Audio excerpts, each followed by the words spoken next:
It's Friday Night Track Club TV by Performance Physique. My name is Arj. Let's do this.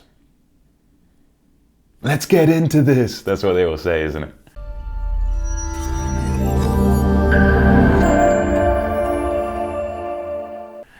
Right, today's episode, we're going to be discussing training time. Keep hearing everyone talking about how intense their training is right now, how long they're training for.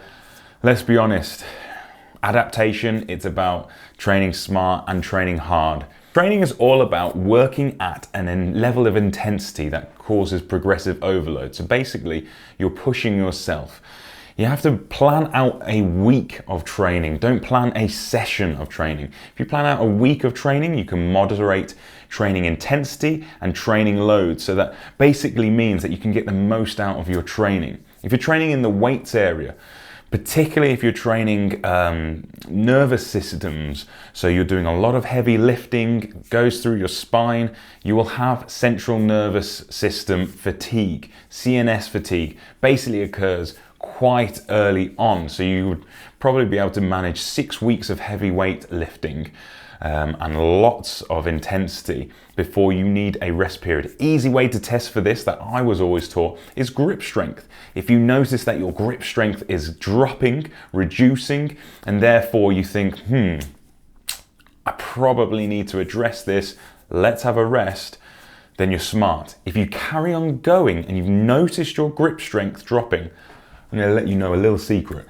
Your performances aren't going to be doing as well as they possibly could be. You might still be hitting PB, but just imagine how good your PB could have been. If you're an endurance athlete, we've got to bear in mind that your weekly load, so mileage that you cover, can only increase by roughly 2.5% week on week, particularly if you're a novice. If you're a bit more experienced, then you can have a slight buffer to this. In addition to this, we don't need to increase mileage every single week. Very often we do this thing where we stay at the same level of mileage for 3 weeks, then increase. If you're desperate, don't go and increase mileage and intensity at the same time. Choose what you're going to do that week. Are you going to be increasing your mileage but keep your level of intensity so your pace effectively the same? Cool, no problem.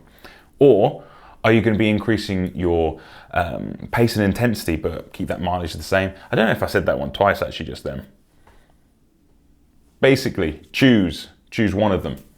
Don't do both. If you do both, then make sure 100% that you're staying well within the 2.5% increase in your mileage. What should dictate this really is your long-term training program. So what are your goals? What kind of markers have you put out there? Are you doing a baseline test to see progression, see what's happening? And are you monitoring heart rate? Monitoring your heart rate is fantastic to see improvements in fitness and actually times when you just need a little bit of recovery. These things, these smartwatches, so this is a Garmin. These things are brilliant at actually telling you when it thinks you're ready to train hard again. So maybe consider looking at your data before making decisions about your whole training routine. But don't tell me how long you train for, because let's be honest, the time you train for doesn't mean anything. It's like saying, I cook for 15 hours a week. Doesn't mean the quality of my cooking is really good. I could just be heating up loads of ready meals. Like it would have to be a lot of ready meals for 15 hours, but it doesn't mean anything. You could be an excellent chef and get the business done in a short period of time to a higher standard than those who spend an awful lot of time in the kitchen but don't produce the meals. That's not a quote. Right, make sure you hit the button down here to subscribe. We will catch you on Friday Night Track Club TV in the future. Please hit the button down here to subscribe to Friday Night Track Club TV. We want to see you coming back. Tell all your friends about FNTC TV. That's a mouthful, isn't it?